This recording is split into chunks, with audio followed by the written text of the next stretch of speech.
తిరిగి. ఇప్పుడు మీరు బేసిక్గా ఈ ఇన్ఫ్లుయెన్స్ మీది ఏంటంటే చాలా డిఫరెంట్ పర్సనాలిటీ ఉంటుంది. Western influence, western thoughts mixed with Telugu correct నేటివిటీతో. నేటివిటీ చాలా రేర్ కాంబినేషన్ ఇది జనరల్గా. అసలు మీ బ్యాక్గ్రౌండ్ ఏంటి? మీరు ఎక్కడ పుట్టారు? మీ నేటివ్ ప్లేస్ ఏంటి అసలు? మీ ఫాదరు? మా ఫాదర్, నేను నేటివ్ ప్లేస్ ఏలూరు అండి. ఏలూరు. కానీ మొత్తం నేను ఇక్కడ ఆల్మోస్ట్ ఇంకా నాకు ఊహ తెలిసినప్పటి నుంచి హైదరాబాదే.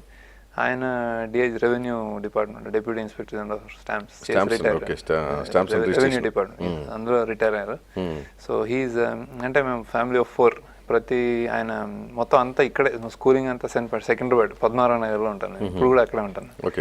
సో అలాంటి అప్బ్రింగింగ్ బేసికలీ. నేను లాస్ట్ వాడిని, 2 అక్కలు 1 అన్న. సో ఆల్మోస్ట్ కజిన్స్ తోటి వాళ్ళతో అక్కడ కొంతమంది హడావుడి వాతావరణం. ఆల్మోస్ట్ అలా చాలా మంది జాయింట్ ఫ్యామిలీ ఆల్మోస్ట్ అలా వచ్చి పోతా ఉంటాం, ఇక్కడ చదవటం అలా తోటి అలాంటి ఫ్యామిలీ. సో నా తెలుగు కానీ నా ఇవన్నీ మా అక్కలు వాళ్ళ influence. So middle class mentality అనేది భాషతో సహా అన్నీ అట్లా వచ్చినాయి. మీరు ప్రారంభించిందేమో మెకానికల్ ఇంజనీరింగ్, తర్వాత ఏమో కంప్యూటర్కి లాగిన్ అయ్యారు, అక్కడి నుంచి ఫైన్ ఆర్ట్స్కి వెళ్ళారు. ఇది అసలు ఒకదానికి పొంతం లేదు. ఏంటి అసలు అది? అంటే ఇది అదే మీరు మిడిల్ క్లాస్ మెంటాలిటీ అనగానే అదే, అంటే సర్వీస్ ఓరియంటెడ్. మా ఫాదర్కి ప్రైడ్ ప్రాబ్లీ అంటే ఇప్పుడు ఇంజనీరింగ్ కూడా, ఇంజనీరింగ్ లేకపోతే ఐఐటి. యాక్చువల్లీ ఆయన గవర్నమెంట్ సర్వీస్లో ఉన్నాడని ఆయన మమ్మల్ని ఐఏఎస్ చేస్తే ఆయనకి ఇంకా ఆనందం యాక్చువల్లీ.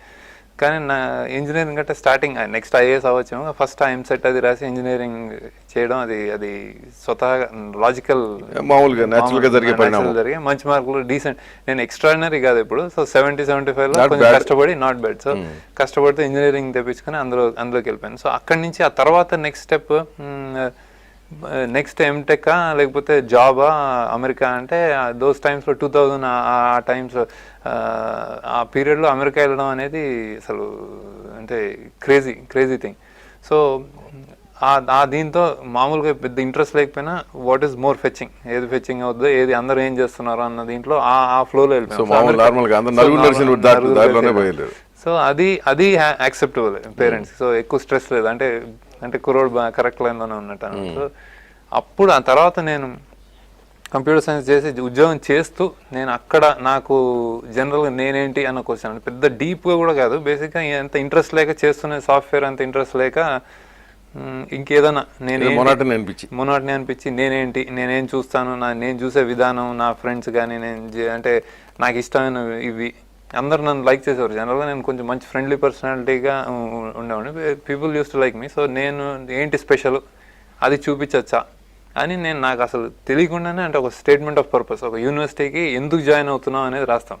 అదే హార్వర్డ్ యూనివర్సిటీలో ఆ స్టేట్మెంట్ ఆఫ్ పర్పస్ అన్నమాట. అంటే ఇప్పుడు ప్రతి కంప్యూటర్ సైన్స్ కూడా రాస్తాం, కానీ అప్పుడు ఇంజనీరింగ్ అప్పుడు ఏం రాస్తామంటే, నేను దేశాన్ని ఉద్ధరిస్తాను, నేను రోబోటిక్స్ చేసి నేను టెక్నాలజీలో నేను ఎంతో ఇదిగా చేసుకుంటాను, మళ్ళీ అన్ని చేసి మళ్ళీ దేశానికి తిరిగి వచ్చేస్తాను అని ఒక స్టాండర్డ్ ఫార్మాట్ రాస్తే వాళ్ళు అడ్మిషన్ ఇస్తారు.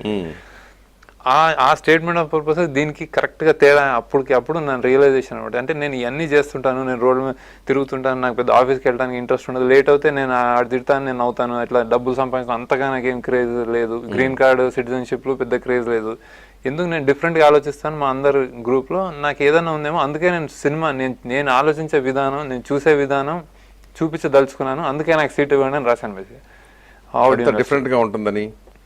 సో అది అందరూ ఆలోచించేదాన్ని భిన్నంగా అదే చెప్పి రాశాను అంతే. అప్పుడు నాకు భిన్నంగా ఉంటారా? నిజంగా అంటే భిన్నం అంటే మరీ అంటే గ్రేట్ అని కాదు, మామూలు కొంచెం భిన్నంగానే ఉంటాను. అంటే కొంచెం అంటే నాకు అప్పుడు తెలిసిన భిన్నం ఏంటంటే ఆ సంపాదన, యుఎస్ లేకపోతే ఆ కంఫర్ట్స్, అలాంటి వాటి మీద ఇంట్రెస్ట్ ఉండేది. జనరల్గా ఒక్కొక్క రకంగా డిఫరెంట్గా వెళ్ళాలనిపిస్తూ ఉంటుంది.